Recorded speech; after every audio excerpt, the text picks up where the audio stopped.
Algumas pessoas dentro da própria família não levantam a voz, não gritam, não ameaçam, mas conseguem destruir silenciosamente a autoestima de todos ao redor. E o mais perigoso, elas fazem isso enquanto parecem boas demais para serem questionadas. Hoje, vamos analisar os sinais sutis, quase invisíveis, de um narcisista encoberto dentro da família. E como a filosofia estoica pode te ajudar a preservar sua mente em ambientes emocionalmente contaminados. E se a pessoa que você mais tenta agradar for justamente quem se alimenta da sua insegurança. O narcisista encoberto não é o personagem escandaloso que domina a sala. Ele é o contrário, discreto, sutil, controlado e por isso tão perigoso. Sua manipulação acontece por entre camadas de falsa humildade, vitimismo estratégico e uma sensibilidade cuidadosamente ensaiada. E quando isso acontece dentro da família, a armadilha emocional se torna quase perfeita. O estoicismo, porém, nos oferece um olhar frio, lúcido e afiado, capaz de enxergar o que o comportamento quer esconder. Você já sentiu que alguém da sua família te faz se sentir culpado, mesmo quando você não fez nada de errado? Sinal número 1. A bondade conveniente. Há um tipo específico de bondade que não aquece. Ela não acolhe. Ela não constrói. É uma bondade que, à primeira vista, parece impecável, quase admirável, mas que, ao ser observada de perto, revela uma geometria estranha, uma intenção que não se encaixa no altruísmo verdadeiro. É a bondade que existe apenas quando há plateia, ou quando o gesto oferece algum retorno emocional para quem o executa.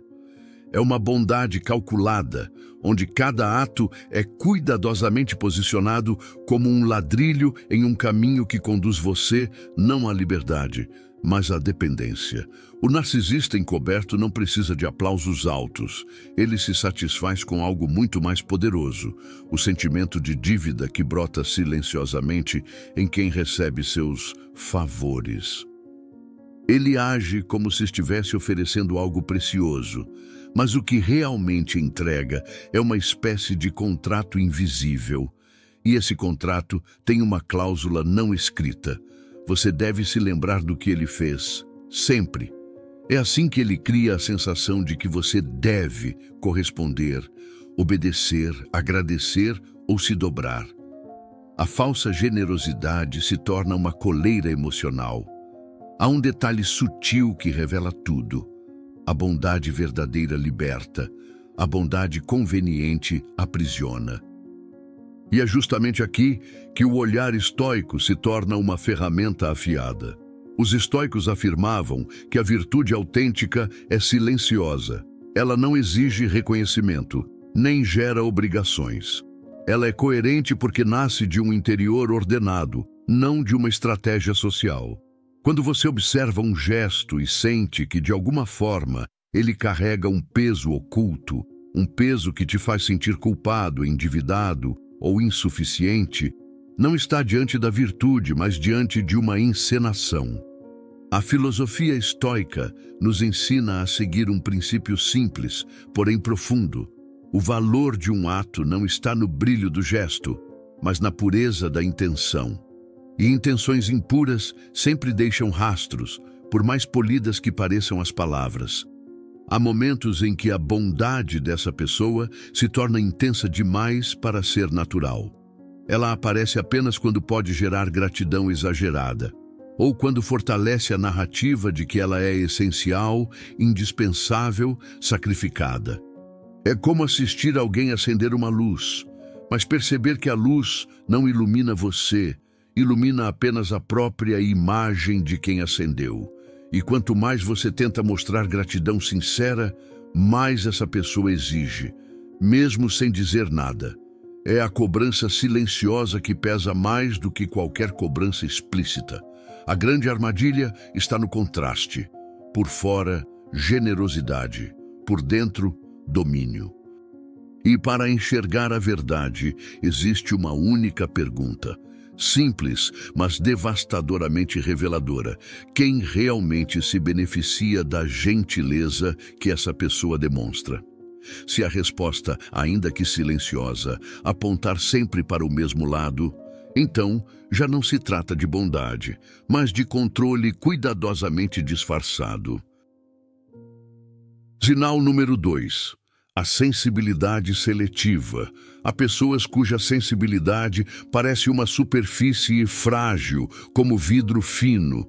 Mas se você observa com calma, percebe que esse vidro não quebra por acaso, ele quebra apenas quando lhes convém. É uma sensibilidade que não flui natural. Não nasce de emoções humanas legítimas, mas sim de uma estratégia. Uma maneira silenciosa de controlar o ambiente através da dor exibida, não da dor sentida. O narcisista encoberto domina essa arte com precisão cirúrgica. Ele transforma pequenas observações em ataques mortais, como se cada palavra fosse uma flecha inimiga. Mas, curiosamente, suas próprias flechas, indiretas, comentários insinuados, críticas sutis, ele lança sem hesitar, como se fossem meros fatos imunes ao desconforto alheio. É um paradoxo vivo, hiperfrágil quando recebe, implacável quando entrega. Essa sensibilidade seletiva cria uma atmosfera emocional instável, onde você passa a vigiar cada palavra, cada gesto, cada silêncio. Não porque você queira, mas porque aprendeu pela reação exagerada dele que qualquer detalhe pode ser usado como munição.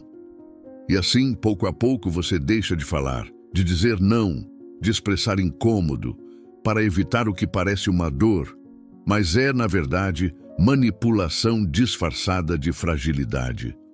A atuação é sempre calculada.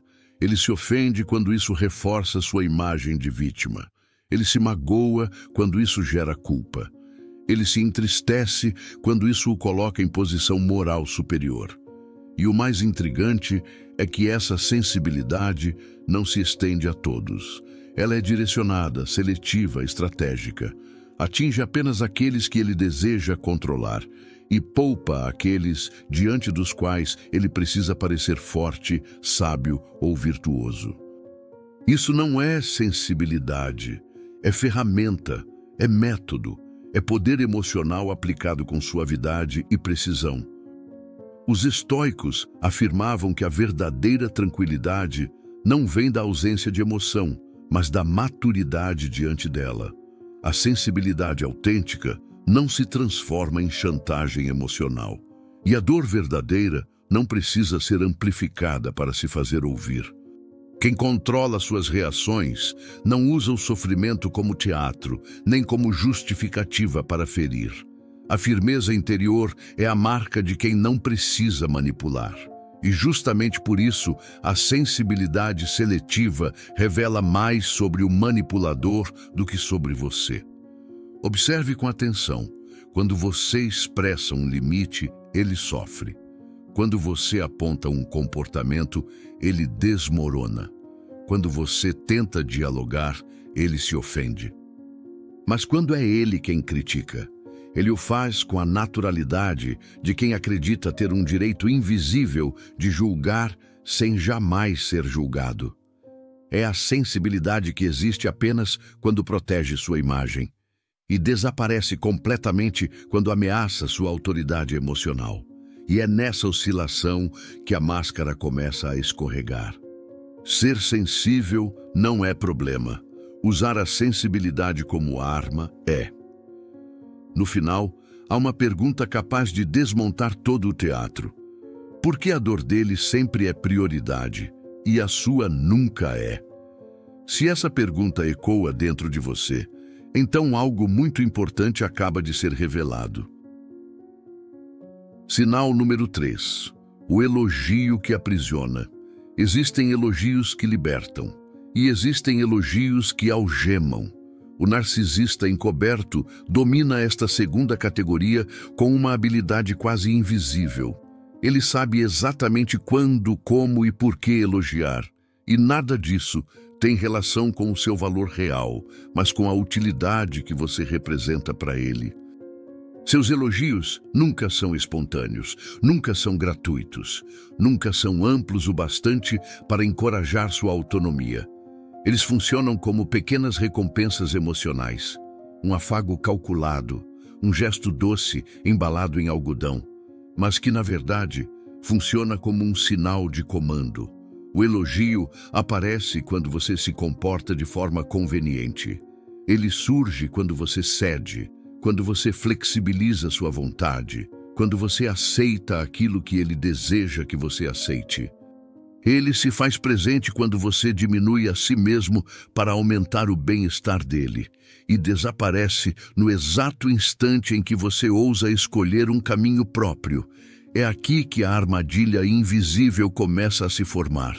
Você passa a confundir aprovação com afeto e aplausos com aceitação, mas sem perceber, começa a moldar seu comportamento para agradar, não para viver, para ser útil, não para ser autêntico. O narcisista encoberto não precisa levantar a voz. Ele não precisa impor limites. Ele não precisa mandar diretamente. Ele prefere guiar você com a suavidade de um elogio bem colocado, porque sabe que a busca humana por validação é uma das forças psicológicas mais profundas que existem. Assim, cada elogio se torna um laço. Um lembrete silencioso de que, quando você segue o roteiro dele, você é especial, inteligente, sábio, sensível. Mas quando você ousa sair do papel, ele simplesmente fecha a torneira do reconhecimento. E para alguns, a ausência súbita de elogios dói mais do que qualquer crítica aberta. É assim que ele transforma suas virtudes em correntes. É assim que constrói um condicionamento emocional silencioso, delicado e devastador. Os estoicos ensinavam que a força da alma nasce da independência interior. A alma que cresce, precisando da aprovação constante de outro, torna-se fraca. Mas a alma que cresce livre, consciente de seu próprio valor, torna-se inquebrável. Por isso, o elogio que aprisiona não é apenas manipulação. É uma tentativa de arrancar de você justamente aquilo que os estoicos mais valorizavam: a capacidade de caminhar com as próprias pernas. E se você precisar de elogios para existir, se você depender de validações externas para acreditar em si mesmo, então sua força estará sempre nas mãos de quem controla essas migalhas de reconhecimento. O narcisista encoberto jamais dirá que quer controlar você. Ele dirá que quer ajudar, dirá que está apoiando, dirá que está apenas reconhecendo seu valor. Mas observe, esse apoio sempre te direciona na mesma direção, a que mantém você perto, previsível, dócil, seguro, mas nunca realizado, independente, autônomo, porque a autonomia para ele significa perda de domínio, e domínio é a base de sua existência. Elogios são, portanto, a forma mais suave e mais perigosa de te manter por perto. Há uma pergunta que pode desmontar toda essa construção emocional. Será que o que você chama de apoio é apenas condicionamento emocional? Se essa pergunta te provoca desconforto, talvez seja porque algo dentro de você reconhece a verdade. Não importa o quanto ela tenha sido silenciosa até agora.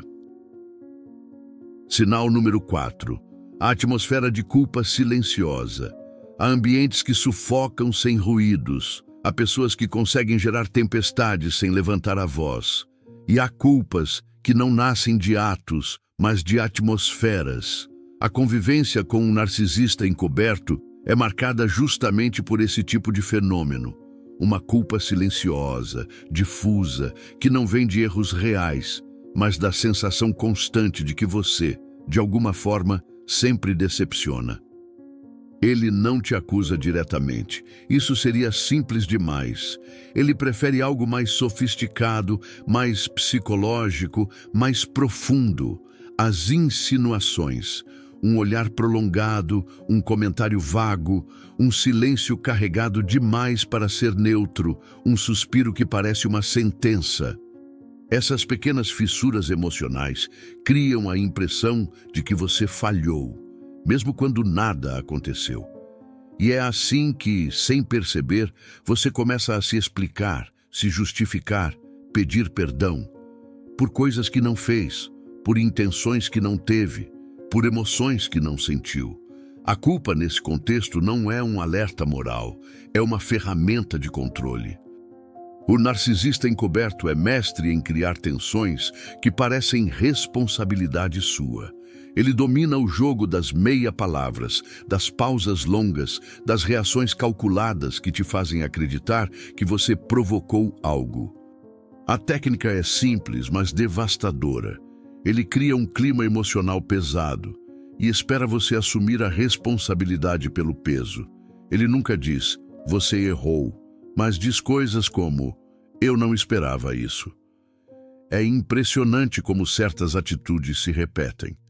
Ou, simplesmente, eu não sei nem o que dizer. E o mais perturbador é que você passa a sentir culpa antes mesmo de saber por quê. Essa culpa vazia, esse desconforto sem nome, faz com que você se antecipe, se dobre, se molde, tentando neutralizar uma tensão que não é sua, mas dele. Ele transforma você em guardião do humor dele, como se suas emoções fossem um campo minado que você precisa limpar todos os dias para manter a paz. Para os estoicos, a culpa só tem valor quando nasce da razão, quando aponta para um desvio real do caráter, quando corrige, orienta, fortalece.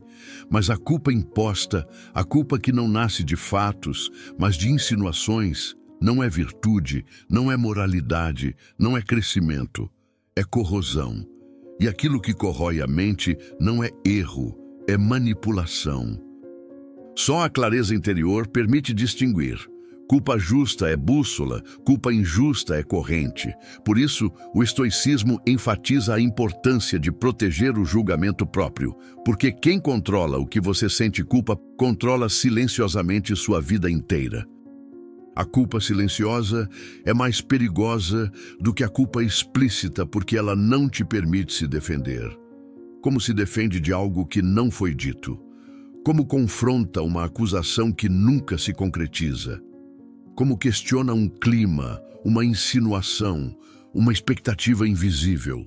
Essa estratégia cria um campo psicológico onde você se torna sempre o réu e ele, sempre a vítima incompreendida. Aos poucos, você passa a viver em permanente estado de vigilância emocional, tentando prever o que poderia gerar a próxima insinuação, a próxima tensão, a próxima culpa que você não merece sentir. E essa vigilância constante não te fortalece, ela te esvazia. A culpa é o veneno favorito de quem não tem coragem de assumir o próprio caos. No final, existe uma pergunta que atravessa toda essa névoa. A culpa que você sente nasce de fato ou de atmosferas? Se a resposta não estiver clara, é porque alguém, talvez há muito tempo, aprendeu a manipular o ar que você respira. Sinal número 5. A moralidade performática. Há um tipo de pessoa que domina a arte de parecer virtuosa. Ela fala com convicção, cita princípios, defende valores e, por um instante, você realmente acredita que está diante de alguém íntegro. Mas então surge o silêncio, e é no silêncio que a máscara começa a ruir. A moralidade performática é o palco favorito do narcisista encoberto. Ele se veste de bom caráter, como quem escolhe um figurino, apenas para a cena, apenas enquanto há plateia. Quando as luzes se apagam, não sobra coerência.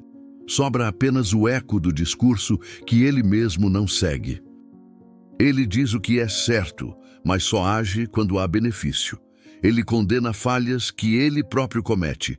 Ele elogia virtudes que jamais praticou. Ele ostenta princípios como troféus alugados, pendurados em uma prateleira que não lhe pertence. E é aqui que o estoicismo revela a verdade que muitos evitam encarar. Para os estoicos, o caráter real aparece no silêncio, no que fazemos quando ninguém vê. É fácil declamar virtude diante de uma plateia. Difícil é sustentá-la quando não há testemunhas, aplausos ou vantagem. O estoico sabe que o teste definitivo do caráter acontece na solidão, quando só a própria consciência observa. E talvez seja isso que incomoda tanto o narcisista. Ele não suporta o silêncio, porque no silêncio não há cenário para encenação. Ali, ele teria que confrontar o vazio que tenta esconder. Imagine por um instante a cena. Ele fala sobre empatia, mas trata os outros como ferramentas. Ele prega respeito, mas desrespeita no detalhe. Ele exalta a humildade, mas alimenta sua imagem como um altar. E você observa esse contraste silencioso, o discurso elevado e a conduta rasteira. E percebe que a incoerência não é acaso, é método. O estoico, por outro lado, não precisa anunciar sua virtude. Ele vive de forma tão íntegra que suas ações falam muito antes das palavras. Quantas vezes você já ouviu discursos perfeitos vindos de atitudes imperfeitas? E mais, quantas vezes você sentiu que alguém usava a moral como máscara e não como espelho? Porque, no fim, a verdadeira diferença entre discurso e caráter é simples. O discurso convence por um momento, mas o caráter, esse, convence pelo tempo. O narcisista encoberto prospera no silêncio, na dúvida e na falta de clareza. Mas a filosofia estoica nos lembra que a mente lúcida se torna uma fortaleza, e fortalezas não se curvam a manipulações suaves.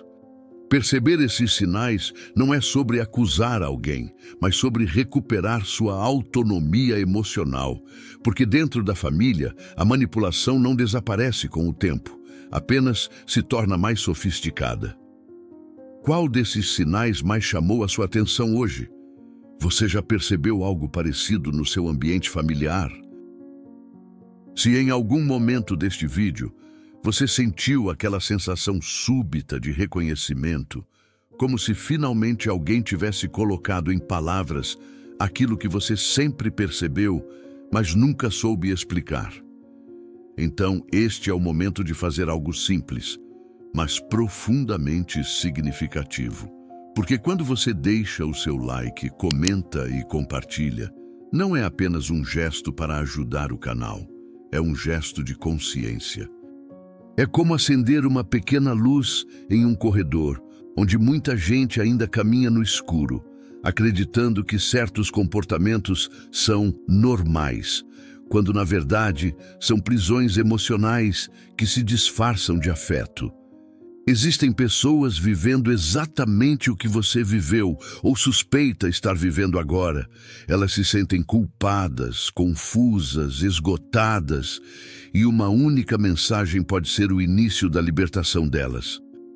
Se este conteúdo trouxe clareza, permita que essa clareza alcance alguém que talvez não tenha coragem de pedir ajuda. Compartilhe, comente o que tocou você. Esses detalhes não são métricas, são pontes, são formas reais de fazer com que mais pessoas compreendam o que está por trás de comportamentos que as machucam em silêncio. E se você deseja continuar expandindo essa visão, se quer mergulhar ainda mais fundo nessas camadas invisíveis do comportamento humano, então inscreva-se no canal e ative o sininho e deixe seu like. Pense como um estoico. Pequenas ações feitas com consciência transformam realidades, inclusive a de quem está ao seu lado, mesmo que você não saiba. Muito obrigado por estar aqui comigo hoje. Até o próximo vídeo.